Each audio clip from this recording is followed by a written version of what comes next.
vlogging with Sophie and Cheryl. Welcome. Hey guys, welcome back. Today I'm joined by the lovely Cheryl from NonStopParis. She's visiting here from Paris. Yeah. Paris. And Parigi. Parigi. I'm having her here today because are you actually from Paris, Cheryl? No, I'm British or English. She's English. And why are you living in Paris? Or what's like the main number one reason? Well, the main number one reason, or at least in the beginning, was that my boyfriend's from there. So, yeah. And moved for love. Yes! We're all about that. And you all know that I moved here in Roma for love. We decided what better way to kind of have a little chit chat about the differences to dating someone or having a serious relationship with someone who's not from our culture and living in their world. Yeah, definitely. So, did you date at all in Paris or before you met him? No, not at all. So we actually met on Tinder, which is, quite, but he was actually the first guy I'd ever properly spoken to and met on Tinder, which I think is quite unusual in itself. For sure. But yeah, so I basically was visiting Paris because a best friend of mine lives there, and he was busy for afternoon. So I was like, okay, well I'll just meet someone for a date and just see Paris from like a local's eye view. How was your first date with him? How was like a first date with a Parisian? So he was actually really quiet, and which I wasn't really expecting. Like there's a bit of a stereotype, I guess, that Parisians are quite romantic and they sweep you off your feet and they're all talk, whereas he was very much not like that. So, or at least not in the beginning. Like he definitely kind of like warmed up, but he wasn't the kind of person who just rolled in like super arrogant and full of the charm in the beginning. But yeah, it was good. Yeah. Well, I feel like I didn't really go on dates with Emilio because we met through work and I came to visit and I stayed with him. So it moved a lot quicker than a normal relationship would. So do you think that's an Italian thing or just your circumstances? Oh, that's a good question. I think Italians move pretty quickly. Right. If they like something, they go after it, especially like in the dating world. Like, I like you, I want to go out with you, and they move in with each other pretty quickly. Right, okay. Yeah, I think it's an Italian thing. Okay. But at least that's been my experience. Yeah. What about, how long were you guys together before you decided to move in? Well, 6 months. Okay. Which is kind of similar. Pretty quick, but it was partially, again, down to circumstance. So we ended up moving to London, and because it's so expensive there, and there was... It made sense to share. Exactly. So it was partially because of circumstance, but partially because, it just felt right as well. And he was definitely open to the idea. In fact, we were going there for his job, so it all kind of was... meant to be. Yeah. Do you guys talk about marriage or I mean, I know because Italians as well, I don't know if French are the same way, they live with each other, they can be together for like 10 years and not get married. Like they are in really long-term relationships before like talking about marriage. Is that with you guys too, or? Well, I don't agree with marriage. Okay. So I have no desire at all to get married. I guess I'm quite open-minded to the fact that things change, and I change my job a lot, I change my life a lot, I change my country. Like I'm open to change, and I think when you get married, it's like you're making a decision for the next couple of decades of your life. That's true. For the rest of your life. Exactly. So I'd want to be with someone and make that decision every day. Like every day you wake up and you decide to be with that person rather than you're there because of a contract. I can see that. Absolutely. So, I mean, it's different for everybody because obviously you're going down the marriage route. I know, but I can understand and see your point of view 100%.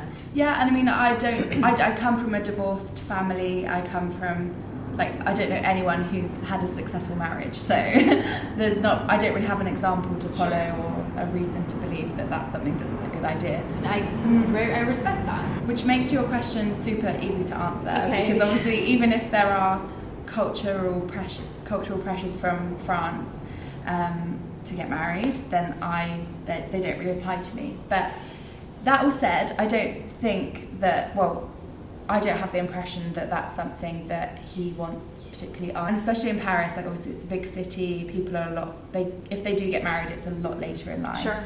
So it really wouldn't be on the horizon, I think, for us anyway, at least for a very, very long time. Because you see parents out in Paris and they're all in their 40s or whatever. So in Italy it's very similar. Here Italians get married a lot later in life. Right. Kids a lot later.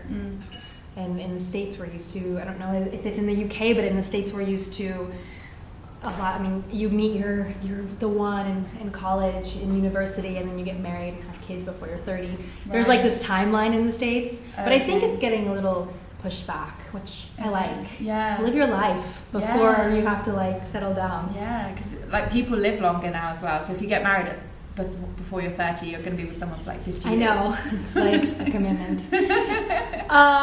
What about going out with your boyfriend and his friend groups? I mean, do you see like a culture difference between dating a French versus dating an English person?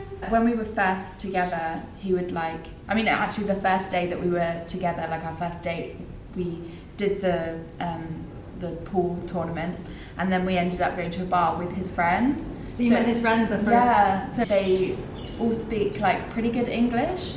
I haven't had loads of trouble in terms of integrating with his friends, and they're all quite open-minded to meeting girlfriends. I think they've always been quite nice. It's funny because Amelia has more female friends than male friends, but they're pretty chill with me.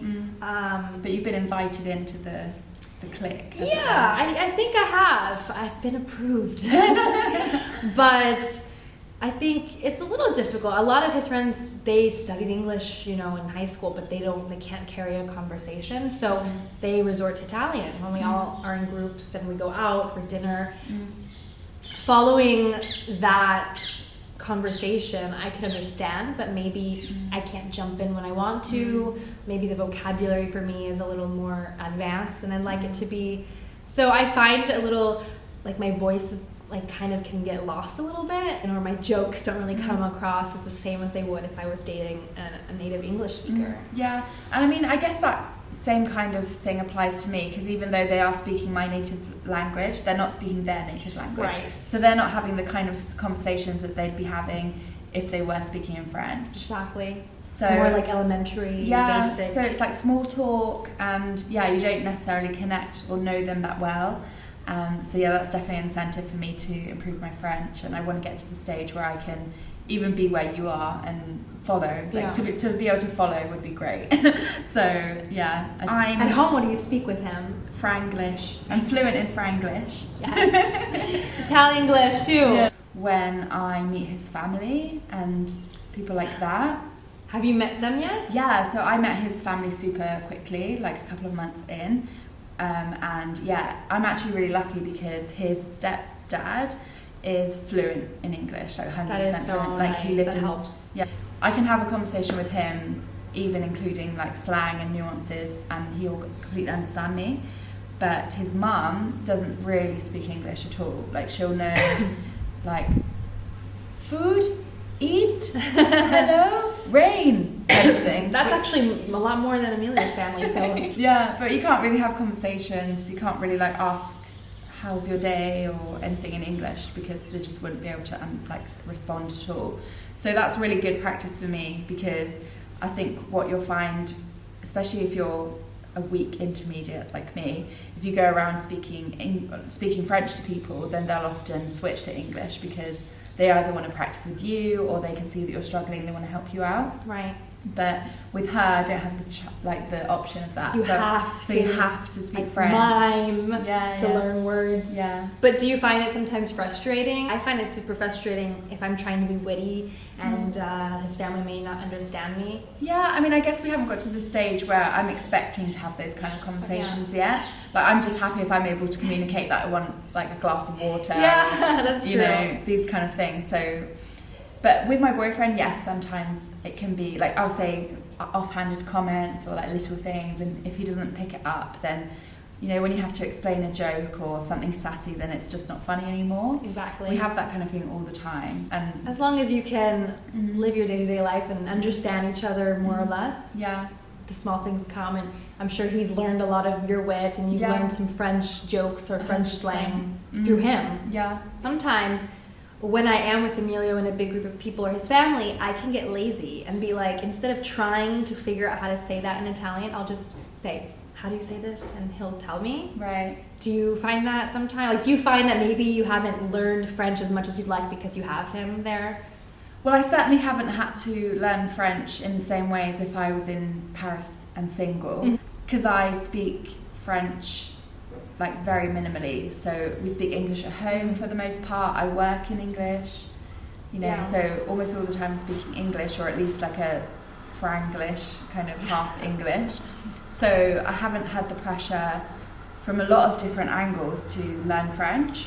So I guess, I have been lazy or complacent because the benefit isn't such an immediate thing for me. But I do have the desire to learn it. So that's like the step one is the desire and living there. So you already have both. Yeah. So, yeah. Well, what about like communicating with your boyfriend? Like compared to dating a Brit, did you see it better, worse with communication? Whether it's like through your phone, whether it's through calling face to face. I mean, he is a lot more into speaking with me. I don't know. Like British guys can be quite neglectful in comparison to a French guy, because, you know, there is obviously the stereotype that French guys are super passionate. Like there's a lot of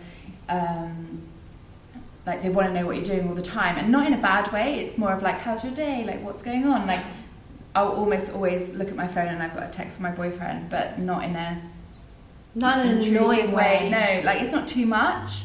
But yeah, he'll text me multiple times a day and be like, how's it going? Like that. He sends me pictures of my cat when I'm away from home and stuff like that. But I guess more where I see the difference is in real life. So in Paris and in France, there's a lot more like public display of affection.